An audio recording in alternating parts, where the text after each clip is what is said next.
نہ کہیں سے دور ہے۔ خوش آمدید ناظرین، آپ دیکھ رہے ہیں پروگرام پیغام رمضان اسپیشل ٹرانسمیشن میں۔ سب 9 حروف کے حوالے سے گفتگو ہو رہی تھی اور میں نے آپ کو اس لیے روکا کہ میرے ناظرین بہت سارے جوائنٹ ہو رہے ہیں ماشاءاللہ،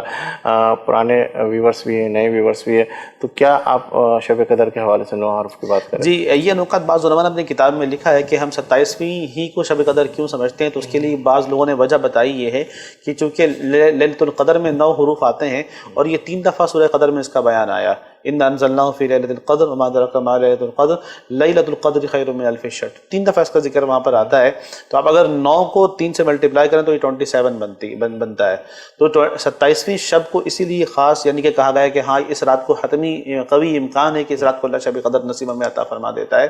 اور شب قدر کے ساتھ ساتھ میں یہ بھی کہنا چاہتا ہوں کہ پاکستان بھی ہمیں اللہ نے اسی رات کو عطا فرمایا ہے، کاش ہم سمجھنے والے بن جائیں۔ یہ پاکستان مٹنے کے لیے نہیں بنا، ختم ہونے کے لیے نہیں بنا۔ کورونا ہو، 10 چیزیں آئیں، پریشانیاں آئیں، سیلاب بھی بہت دفعہ ہمارے ملکوں میں آتا رہتا ہے، زلزلے کے مسائل ہمارے ملکوں کے اندر آئے، دہشت گردی کے مسائل ہمارے آئے، لیکن یہ پاکستان آج بھی اپنی جو ہے وابت آپ کے ساتھ چمک رہا ہے، کھڑا ہوا ہے۔ اللہ نے پھر بھی ہمیں سلامتی عطا فرمائی ہوئی ہے انشاءاللہ، اور میری یہ دعا بھی کہ اللہ شب قدر کی برکت سے پاکستان کو اور ترقی عطا فرمائے، یہاں سے مہنگائی کا بھی خاتمہ عطا فرمائے۔ جو مسائل جس کا ذکر ہمارے آج کے اس پروگرام کے اندر بھی ہو رہا ہے اور پہلے بھی ہوتا رہا ہے، اللہ تعالیٰ سبوں کے لیے شب قدر کی برکت سے آسانی عطا فرمائے۔ بہت شکریہ۔ شریف صاحب، آپ کی طرف آتا ہوں کہ کوئی ایسی حکمت عملی ہو، کوئی ایسی چیز ہو کہ آپ کا بھی کام بن جائے، حکومت کا بھی کام ہو جائے، اس حوالے سے کہیں آپ نے لیٹر لکھے، کہیں آپ نے ملاقات کے لیے ٹائم نکالنے کی بات کی؟ کیونکہ ہماری حکومت یہ بھی ہے کہ ابھی پچھلے دنوں جو ہفتے کی اور اتوار کی چھٹی آ رہی تھی، تو پھر جو گفتگو ہوئی تو پھر جمعہ اور اتوار کی چھٹی ہو گئی، ابھی جو ٹائمنگ کے حوالے سے بھی گفتگو ہو رہی، تو کہیں نہ کہیں کوئی تو ایسا بندہ ہوگا جو سنوائی کے حوالے سے آپ کی بات کو بھی وہ کر سکے، اور جو لاک ڈاؤن کے حوالے سے جو آپ کو پرابلم ہو رہی ہے، تو کیا آپ اس کے بارے میں آگے کیا آپ کی حکمت عملی ہے؟ بد نصیبی سے شادی حال ایک اب وہ انڈسٹری بن گئی ہے جس کا کوئی بھی خیر خواہ نہیں ہے، چاہے وہ ناصر حسین شاہ صاحب ہوں، چاہے وہ وزیر اعلیٰ سندھ ہوں، چاہے وفاقی وزیر ہوں۔ ہم نے متعدد بار سب سے رابطہ کرنے کی کوشش کی اور ہر دفعہ ہمیں یہی بات کی گئی کہ آج ٹائم دے دیں گے، آج کا ٹائم دینے کے بعد کہتے ہیں سوری سر بزی ہیں، آپ کل آئیے گا۔ اس طرح ہی ہمیں لیندی پہ لیندی کرتے رہتے ہیں اور کوئی ملنے کو ہم سے تیار تک نہیں ہے۔ اس وقت مطلب کوئی بھی ایسی چیز نہیں کہ جو آپ سے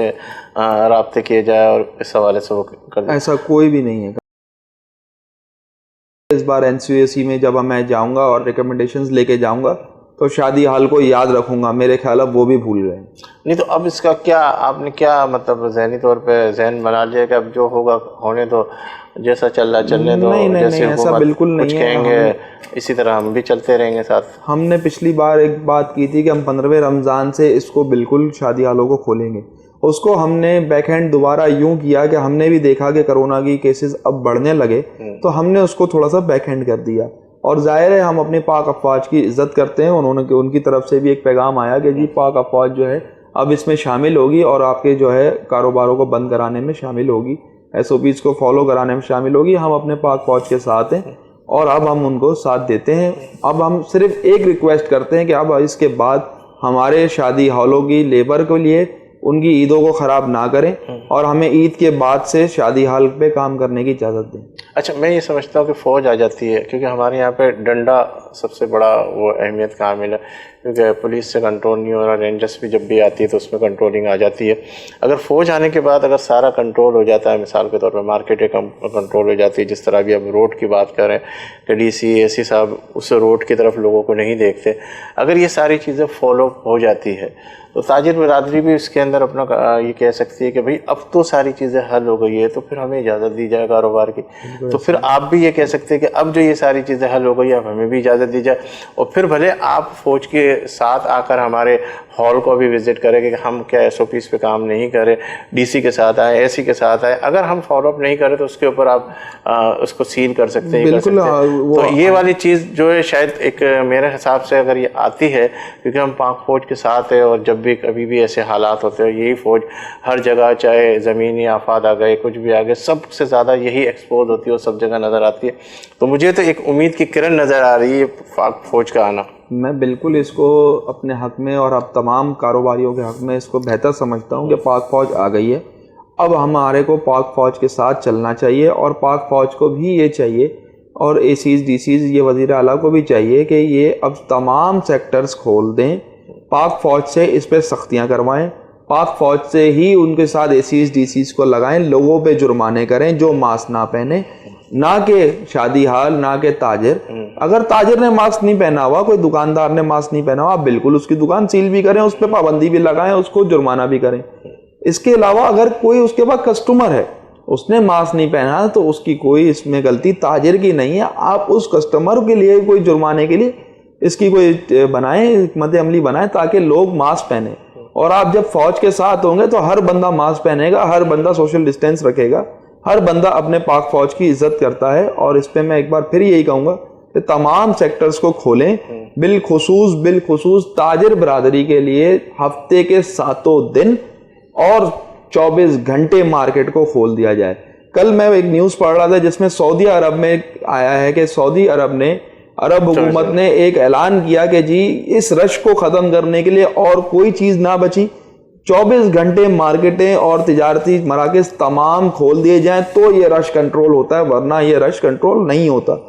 آیا کہ سندھ حکومت صبح 6 بجے سے کاروبار کھلوانا چاہتی ہے، آپ اور ہم اس شہر میں اٹھتے کتنے بجے ہیں؟ یہ شہر روشنیوں کا شہر ہے، پوری رات جاگنے والوں کا شہر ہے۔ ہم یہاں پہ سحری کر کے سونے والوں میں سے ہیں، اور صبح 12-1 بجے سے پہلے یہاں پہ دکانیں نہیں کھلتی۔ بہت کوئی شاطر نادر کوئی ایسی مارکیٹیں ہوں گی جو کہ ہول سیل بیسس پہ ہیں، وہ بھی 10:30-11 سے پہلے نہیں کھلتی، تو وہ شام 6 بجے اپنا کاروبار 6 گھنٹے 7 گھنٹے میں کیسے سمیٹیں گے؟ اس طرح سے پاسبل نہیں ہے۔ اس کو 24 گھنٹے 6 بجے بھی کھولنی چاہیے۔ ویسے تو میں کہتا ہوں کہ آپ سر دیکھیں اگر کوئی عام دن ہو تو شاید 6 بجے کھل بھی جائے، لوگ سحری کر کے 6 بجے تو سو رہے ہیں۔ ان کا عام دن کہاں سے؟ ان کے لیے تو بہت اچھا دن ہے، مارکیٹ صبح پلازا 6 بجے کھل جائے، سارے لوگ 6 بجے پلازا کھولنا مسئلہ نہیں ہے، اس کے لیے گھاس کا آنا بھی تو مسئلہ ہے۔ آپ کو بھی پتا ہے کہ بھائی گھاس صبح 6 بجے کیسے آئے؟ ارے بھائی سحری کرے گا اور اس کے بعد نکل جائے گا کہ بھائی مجھے وہ ساری، میں اس کو کسی بھی طرح سے پاسبل نہیں سمجھتا۔ بہرحال یہ کہ سب کی اپنی اپنی وہ رائے ہے۔ اچھا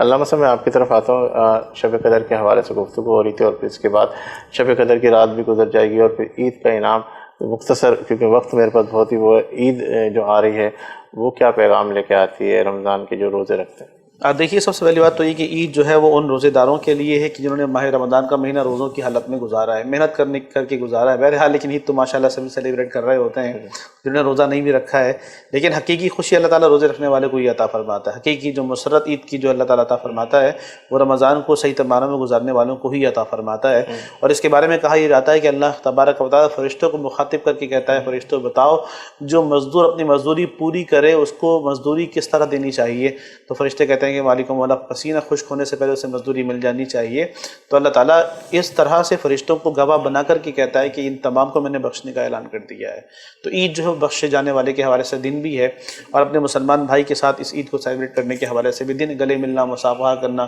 گو کہ کووڈ-19 کے بہت سارے مسائل چل رہے ہیں، تو لہٰذا کسی حد تک جہاں تک ہو سکے احتیاط بھی کیا جائے اور ان تمام چیزوں کا خیال بھی کیا جائے، SOPs کا خیال کیا جائے۔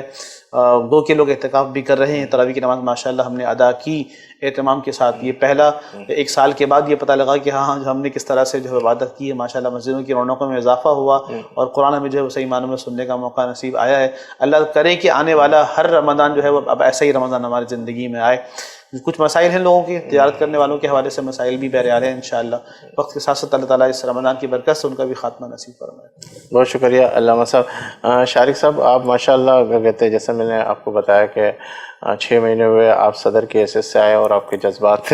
اسی حوالے سے کہ آپ اپنے پلیٹ فارم سے آپ کی ساری چیزوں کو دیکھ رہے ہیں۔ کچھ چیزیں ایسی ہوتی ہیں کہ جو آدمی جذبات کے اندر بہت ساری چیزیں کرتا ہے، اور آپ ینگ ہیں، اور آپ کے ینگ ہونے کے حوالے سے آپ نے جو باتیں کی ہے، میں سمجھتا ہوں کچھ چیزیں بہت آپ نے اچھی بھی ایکسپوز کی، اور کچھ چیزوں کی طرف جو نشاندہی کی اس سے میں ایگری بھی نہیں ہوتا، لیکن بہرحال سب کے اپنے اپنے رائے ہوتی ہے، اور سب اپنے حوالے سے اپنے پلیٹ فارم سے اپنے کام کرنے کی کوشش کرتے ہیں۔ مجھے بہت شکریہ آپ ہمارے پروگرام میں جوائن ہوئے، اور میں نعت رسول مقبول صلی اللہ علیہ وسلم کی درخواست سے پہلے یہی کہوں گا کہ میں اب اختتام کی طرف جانے لگا ہوں۔ ناظرین آپ سب دیکھ رہے ہیں ہمارے پروگرام کو، شب قدر کے حوالے سے آج ہم نے گفتگو کرنے کی کوشش کی، اور رمضان کا مہینہ بس جانے لگا ہے، لیکن اب ایک ہی چیز آپ کے ذہنوں کے اندر میں ڈالتا چلوں کہ ابھی بھی کچھ وقت ہے، اور اسی وقت کے اندر وہ عبادت کر لیں اور اپنے رب کو منا لیں، اور آپ اپنے ہاتھوں کو جب اٹھائیں تو رب کے آگے بالکل ایسے ہو جائیں کہ رب ہمیں دیکھ رہا، اور اپنی ساری دعاؤں کے حوالے سے اپنی تمام چیزیں حل کروا لیں۔ مجھے یقین ہے کہ انشاءاللہ رب کبھی بھی کسی کو مایوس نہیں کرتا، اور رب نے ہمیں اشرف المخلوقات کا رتبہ دیا ہے۔ اور یہ جو کووڈ-19 کے حوالے سے پرابلم آئی ہے تاجر برادری کو، بینکٹ کے والوں کو، اور جتنے بھی لوگوں کو یہ پرابلم آئی ہے، تو میں اللہ سے یہ دعا کرتا ہوں کہ نہ صرف کراچی، پاکستان، بلکہ دنیا میں سے اس وبا کو اللہ پاک اس شب قدر کی رات کے بدولت، ان دعاؤں کی بدولت ٹال دے، اور مجھے امید ہے کہ اللہ کبھی بھی مایوس نہیں کرے گا۔ انہی الفاظ کے ساتھ اجازت دیجیے اپنے میزبان سلیم ساتینی کو، جب بھی آپ کا ہاتھ دعاؤں کے لیے اٹھے تو اس خاکسار کو اور وطن عزیز کو اپنی دعاؤں میں ضرور شامل کیجیے گا۔ اللہ حافظ۔ اور اب ہم نعت رسول مقبول صلی اللہ علیہ وسلم کی طرف بڑھیں گے، اور ہمارے ثنا خواہ محمد انس رضا قادری صاحب ان سے کریں گے کہ آخری کلام، اور اسی کے ساتھ میں آپ سے اجازت چاہوں گا۔ جزاک اللہ۔ چمک تجھ سے پاتے ہیں سب پانے والے، چمک تجھ سے پاتے ہیں سب پانے والے، میرا دل بھی چمکا دے چمکانے والے، میرا دل بھی چمکا دے چمکانے والے، برستا نہیں دیکھ کر ابر رحمت، برستا نہیں دیکھ کر ابر رحمت، بدوں پر بھی برسا دے برسانے والے، بدوں پر بھی برسا دے برسانے والے، میرا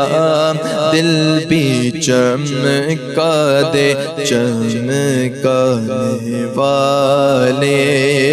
تو زندہ